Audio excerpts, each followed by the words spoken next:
The food in Africa is possibly, actually not possibly, it is some of the best in the world.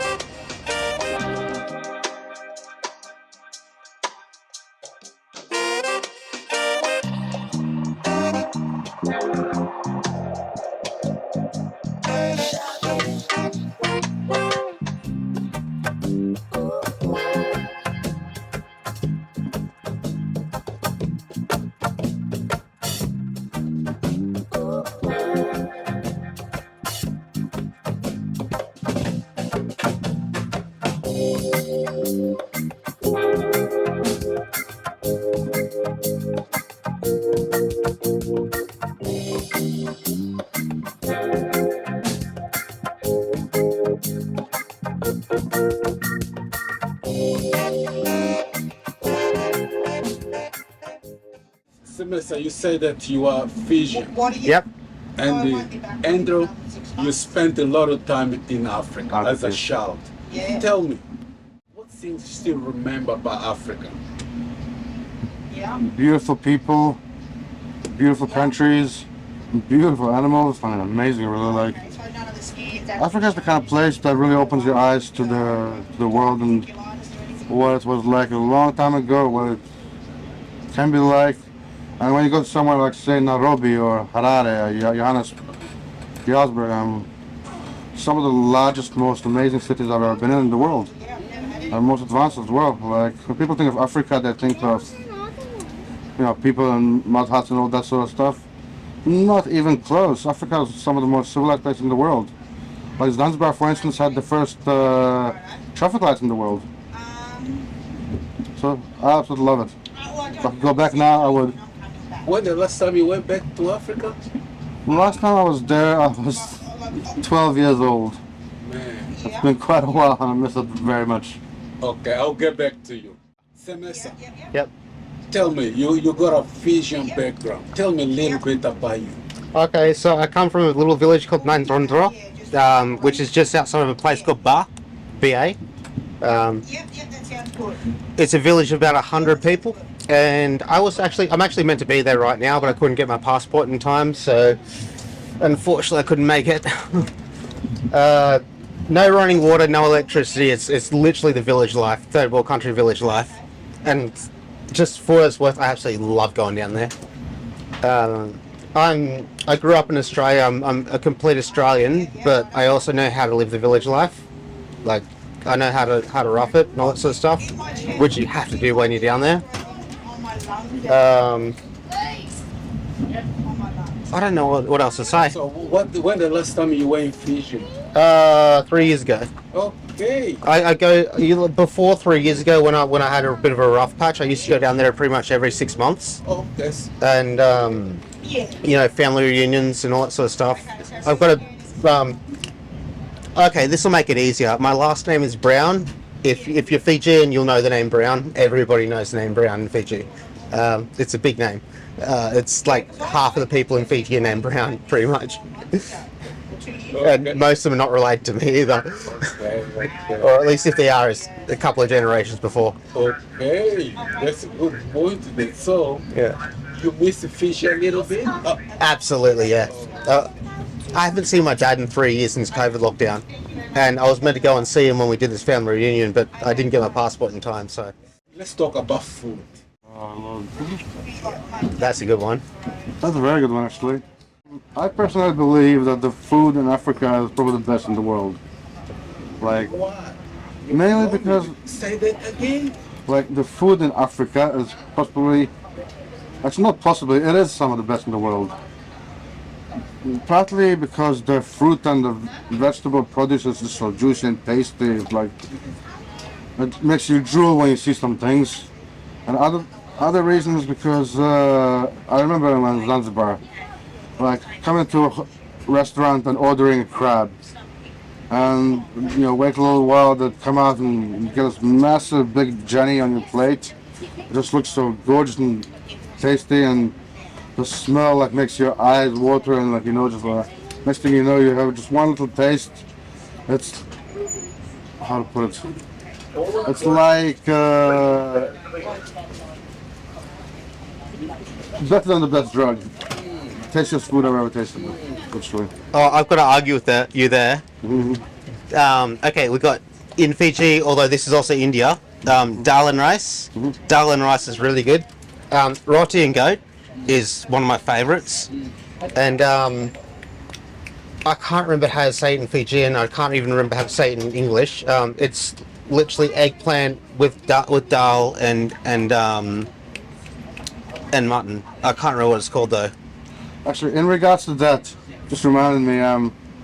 And most of the places, like one thing I've noticed in Africa, just a little bit of Indian people living in there. Okay, yes. And next door neighbors were Indians and so on and so forth. And because my folks were at work most of the time, Indian friends, well, helped raise me. I remember them taking me out everywhere to their friends' places and family. And that's some good food too. I've never been to Africa. I've been to pretty much every other continent, but not Africa. But you're planning one day to travel to Africa? If I can, yeah. Like, I mean, my mom's travelled there, my sister's travelled there, and my dad's travelled there, but when I was travelling all around the world, I had a lot more money than what I have now. I was flush, so I don't have that anymore. I can't even do that anymore. Just one point. Do you know that have you heard of Tanganyika people? Tanganyika, yes. Tanganyika? Do you know that they immigrated from Tanzania to Fiji years and years ago? You knew that? It wouldn't surprise me because I wasn't even sure if you were Fijian or not, because you could have possibly been judging face to face. But yeah, that wouldn't surprise me because I didn't know. What's the food that you still remember about Africa? Well, my favorite food, I'm not sure what it's called, but one thing I love and adore more than anything I've ever tasted before was, was in Zanzibar. There was sort of markets they had once every month on the first of the month. And they had it out in, near Stone Town. But the one thing I remember was this thing that one fellow made on a barbecue. Yeah. It was egg mixed with dough, mixed with some meat, and a little bit of some corn and stuff, and somehow he mixes it together, throws it together, and as soon as you put it in your mouth, it's one of those things that it doesn't taste like anything specific, but it's very fantastic. Okay. And never anything better. What about you, man? Fijian food? A lovo. Love. You know what a lovo is, I right? was going to ask. Yeah, no, it's the first thing. No. Underneath the ground. Oh yeah, a lovo. But in New Zealand and in Samoa, they call it a hangi. Yes. But in Fiji, they call it a lovo. If you ask me which Fijian food I like the best, it's every single Fijian's just going to say a lovo. Yeah. Okay. No. Like I love what we do it on Christmas, and it'll last for 2 or 3 weeks afterwards because you just put so much food in there.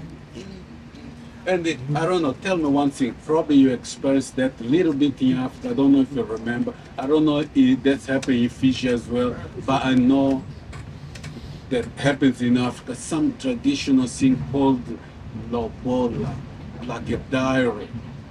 When if someone likes a girl and then it goes to the parent, you know what I mean? Yeah. They do this ceremony and they ask whatever they want to. This happen.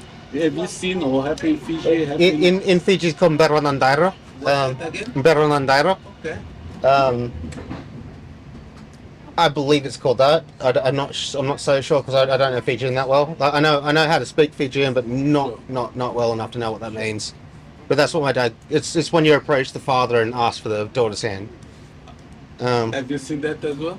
I have, yes. In Zanzibar especially, because my sister had a few boyfriends. She's 2 years older than me.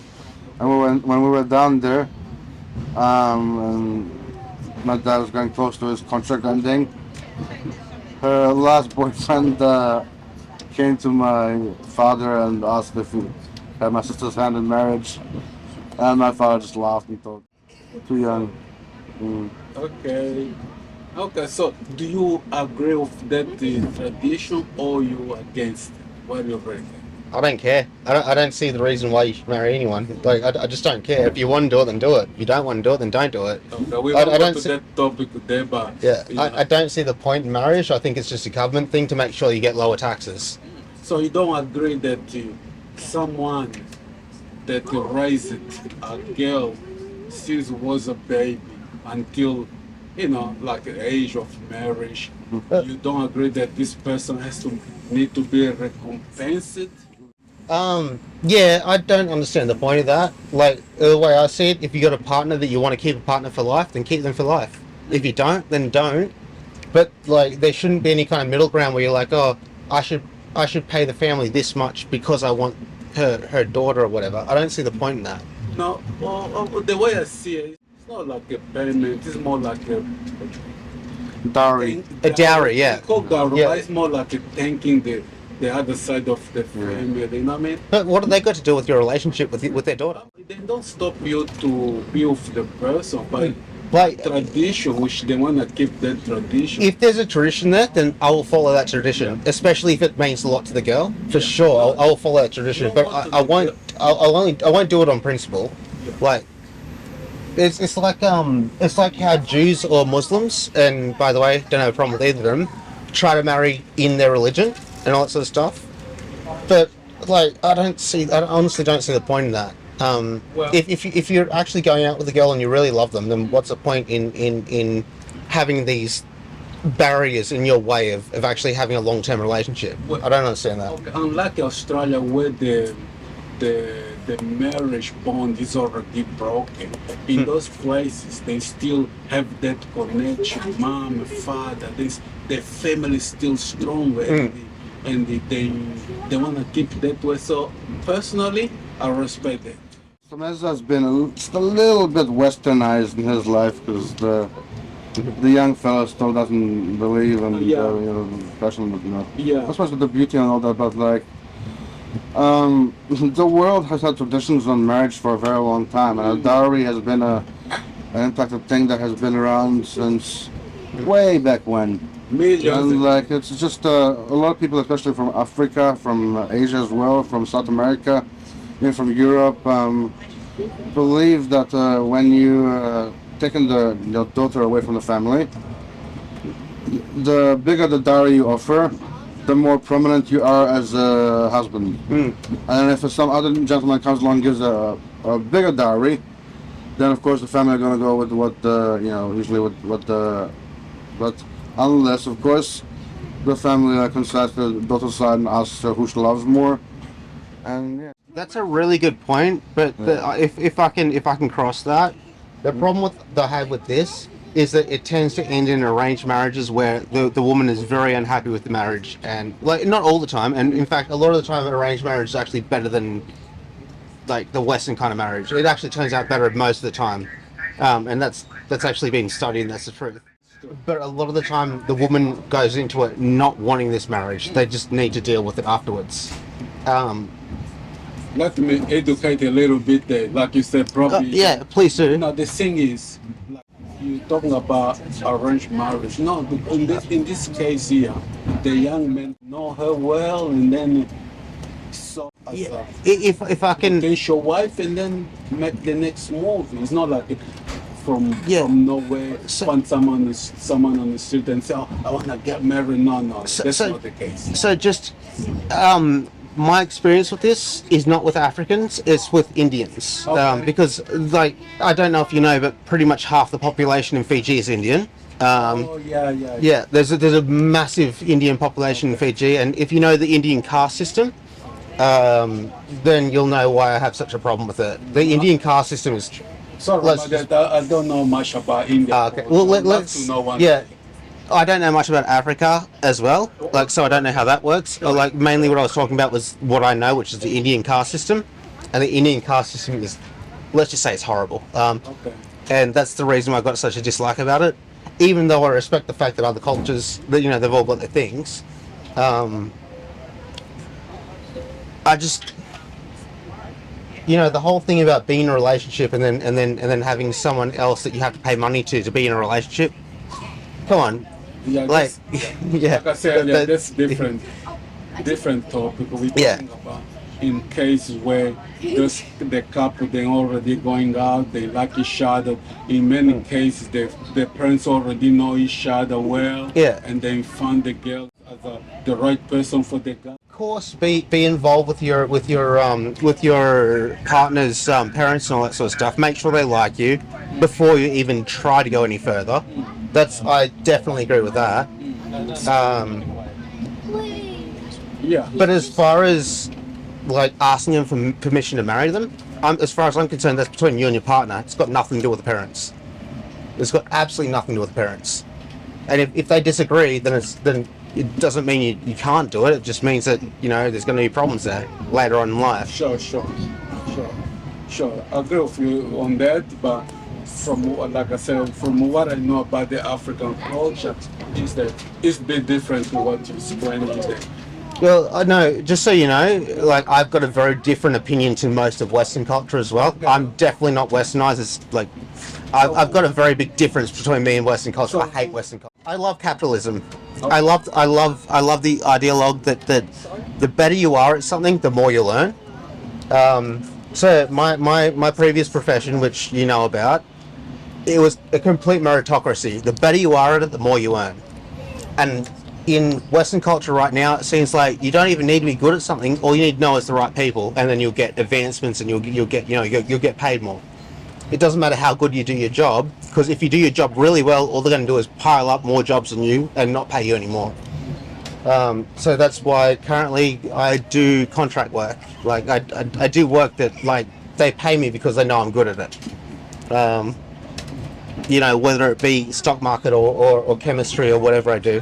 I'm a chemist, forensic chemist, and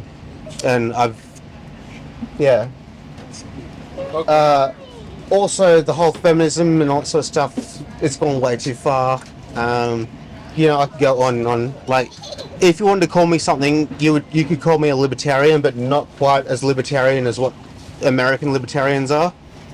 Like, as far as I'm concerned, you should be able to do whatever you want, within reason. Like, I'm not saying you can just go out and hit somebody. What I'm saying is you can shake your fist at them as long as it doesn't connect with them, kind of thing. So you're talking about being aggressive? Yeah, as long as you don't actually hurt someone physically, you can do whatever you want. But they should also be able to return in kind. The second you hit someone, that's a different story. And that's also just happened to me recently, with one of me and his housemates. We're both housemates, and we've just had to get someone kicked out because he did exactly that. Do you agree with a lot of people saying that the Western people are very aggressive?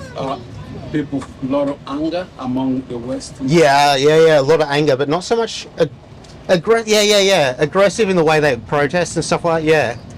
Yeah, absolutely. It's gone way too far with that. Absolutely. You share the same opinion, Andrew? Western people, I was thinking when you first asked amongst the most violent in the world, and I thought about it a little bit better and thought, you can't really give the justification to him. Mm-hmm. Like, you can, but then you gotta think about things like, for instance, Shaka Zulu. He was a very violent man. But then if you think about it, like worse than Shaka Zulu, a lot worse, is that one fuckwit asshole that was called Hitler and his little friend Mussolini. Like, if you compare those two idiots and just take them, well then there's the definition. Western people are probably the most violent in the world. But we're also, in the same way, we're also the most civilized. I mean, yeah. Okay, name a country and a time that's got a better point of view than what we have right now. You cannot name one. Yeah, I bet you cannot name one country at any point in history that's got it better than what we have right now. You think maybe this has to do because you haven't traveled to every single country in the world? I've traveled a lot. Have you traveled to Africa? No. Do you know that civilization started in Africa? Okay, yeah. The first traffic light was in Africa as well. You're right, and I'll take that back. I'll take that back until I travel to Africa. Yeah. But I've travelled to here's where this comes from. I've lived in London for quite a long time. I've lived in Manchester for quite a long time. Lived pretty much in almost every state in Europe, and then I went to Mexico. And I went to the US quite a bit when I was in Mexico because I lived in a place called Cabo San Lucas, which is like is just on the left hand side. What's left? west, the western border of the United States. Yeah. So I traveled quite a bit between Mexico and the United States, and the United States always had this thing: we're the best country in the world. And I looked at how they lived, and I'm like, it's not. Like, Australia is definitely the best country in the world if you're comparing it to America. I just want to try to understand you. When you say the best in the world, in what terms? What's the definition? That's of what best? I'm. Yeah, that's what I say is what's it called? Something of living. Quality of life. Quality of life is the only metric you can possibly use to One example, determine. give it to you. People here are dying of cancer People everywhere are dying of cancer. more than other so-called poor countries. So Yeah, where's yeah. the quality of life in there? Well, okay. Now look at the percentage of the population that are actually dying of cancer, and then contrast that with other countries. Sure, more of us are dying of cancer per capita, but what does that compare to with the people that are actually living a good life? And if in 20, 30 years I end up getting cancer and I die of it, sure, okay, that's fine, as long as I've got a good life in that 20 or 30 years in between. Define to me a good life, please. What we're doing right now, just chilling, relaxing, and having a good conversation with someone Do you else. think people in other countries, they're not doing what we're doing right now? I don't. Yeah. Well, okay. In a lot of places, yes. In a lot of places, no. In I'll Germany, give you one fact. Like if Vanuatu a couple years ago, Yeah. even though they're poor, they were the most peaceful country to live. And when you have a peace, when you're waking up without fear, I'll say that's a good quality of life. don't get me wrong. You're absolutely right about that. And a case in point is Fiji. Fiji is an awesome. They're a third world country. They barely have any money to their name. You go to Fiji, you live around the villages. Everybody is so happy. If as far as I'm concerned, there's a better quality of life in Fiji, even though they've got maybe $5,000 a year as an average wage, than Australia, because they're all happy doing it. All we do is we go out, we work the cane field, come back and drink kava all day, and everybody loves it. Yeah. Kava is, I don't know if you know what kava is. Alcohol. No, Traditional alcohol. no, it's not. It's not alcoholic. No, No, okay. no, it's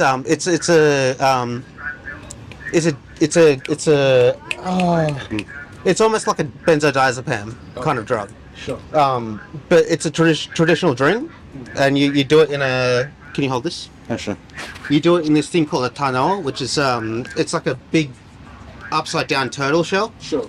and then you grind up the kava root, put it in there, and then mix it with water, and then strain it out.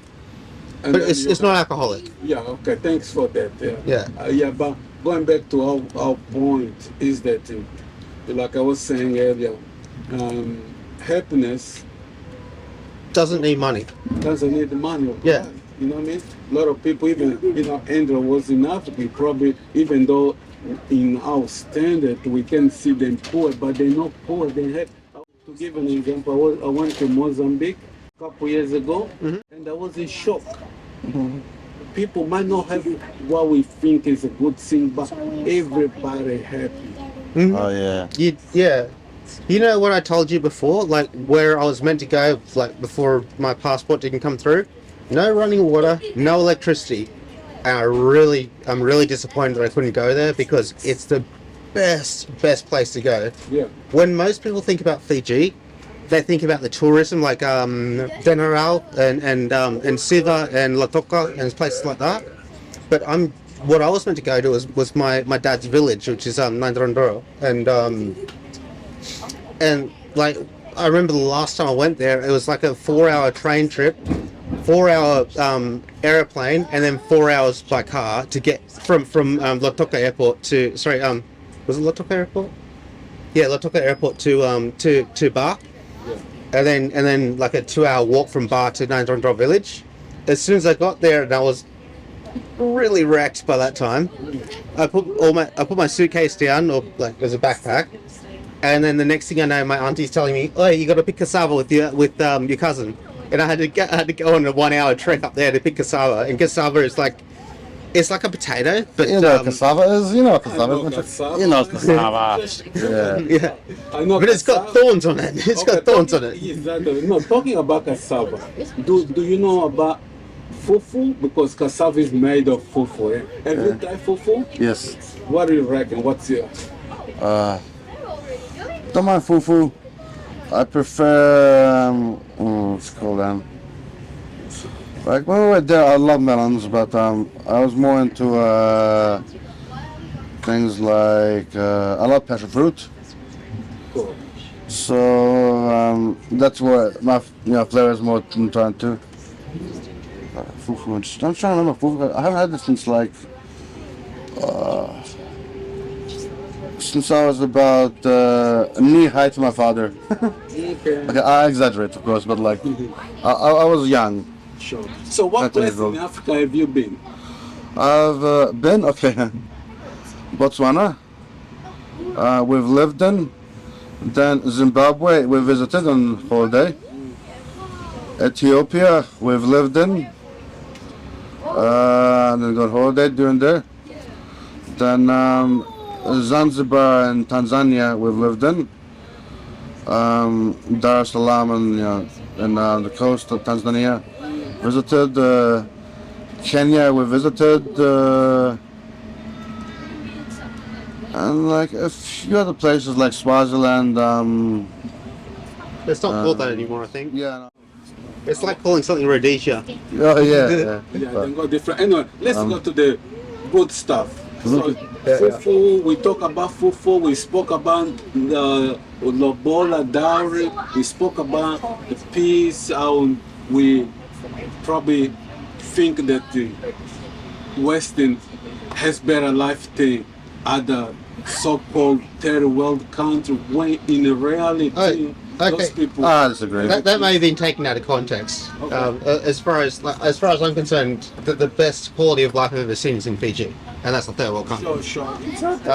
It doesn't need to be a first world country to have good quality of life. All it needs to be is the populace needs to be happy with their life. As far as I'm concerned, in Australia, and especially in America, but a little bit in Australia, capitalism has taken over a little bit too much. Well, it's not capitalism, it's crony capitalism, but whatever. As far as I'm concerned, capitalism is the best way to go, but it's much better than all the rest of them. So you prefer a system that is helping... I prefer a system of everybody. meritocracy. Like, the better you are at something, the more you should earn. Like, yeah, the better you are at something, the more you should earn, and the better your quality of life should be. As far as I'm concerned, everybody should have a great quality of life, and you should go towards that. But let's say you got someone that doesn't want to earn their own living. Does that mean the government and your own money should pick up on that? No. That's just not a thing. Okay. But at the same time, you got people that are down their luck that just need that little bit of a boost to get up, and that's something that should happen. I don't know how to marry that one with the other. Sure. But as far as I'm concerned, the better you are at a job, the more you should earn. But that doesn't necessarily mean that you're going to get a better quality of life, because money, as they say, money doesn't earn happiness. But it gives you a hell of a lot of a boost, because if you don't need to worry about money, then it's a lot easier to be happy. Okay, fair enough. That's your personal opinion. Probably, even here on this courage, probably 1 or 2% agree with you or disagree. We don't know, but we need to respect everyone's opinion. Well, I've got a perfect example of this. Yeah. Fiji. You don't need to earn. You barely need to earn anything to be very, very happy in Fiji. Exactly. Because all we do is we go out in the cane field. We earn maybe $20, and $20 will do us for the month. Yeah. Yeah. And we're happy. We can. They're happy. Yeah. They're happy. Yeah. It's same as Africa and in many countries in the world, you know. Yeah. A lot of people they have less, but Yeah. they're happy. And Yeah. whereas in the West, a lot of people they have everything, but they're depressed. Yeah. Like what I was trying to say wasn't so much that you need to earn money to be happy. Yeah. It's more you need to earn as much money as your society lets you do to be happy. And in Fiji, that doesn't need much. Cool. In Australia, that needs a lot. Okay, for those there watching this or probably, please, this is Reconnecting Africa.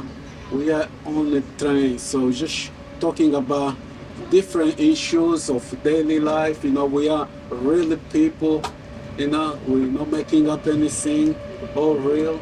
If you are new to this channel, please, you know, press that button, subscribe and like it, comment, get involved, you know, support us to grow so you can have more things like this, you know, where we go and we talk to people, different issues, African issues, you know, diaspora issues, you know what I mean? Things that you don't hear on mainstream media, you will hear on reconnecting Africa. So before I wrap up, my brothers, do you have anything you would love to say before I go? Remember, we're talking to reconnecting Africa. I got one. Say that. Listen to the Carboholics, Bula Malaya. Okay, what that means? It's it's a song. Okay. Bula Malaya ko bitutalanga. Ravao ayelanganya. I don't know the rest of it. So you speak a little bit. You were saying you speak a little Swahili and Yeah. Yeah. you speak Fijian as well, isn't it? Elvis Presley did a cover of this song, by the way. Okay. Right. Okay, man. And in that case, one thing I will actually add myself, Yeah. Koshi Sikalele. Basically, Africa is beautiful. Africa is wonderful. Beautiful. That's pretty much what What's my this song from means Africa? as well. Yeah. Yeah. It's hello from Fiji. Okay, thank you so much, guys. I know, you know, it was good to have, you know, a little insight from you, you know, reconnecting Africa. We have a new channel on YouTube. We're trying to grow and to bring things like this, just normal life, normal people. Reconnecting Africa. See you next time. Bye-bye.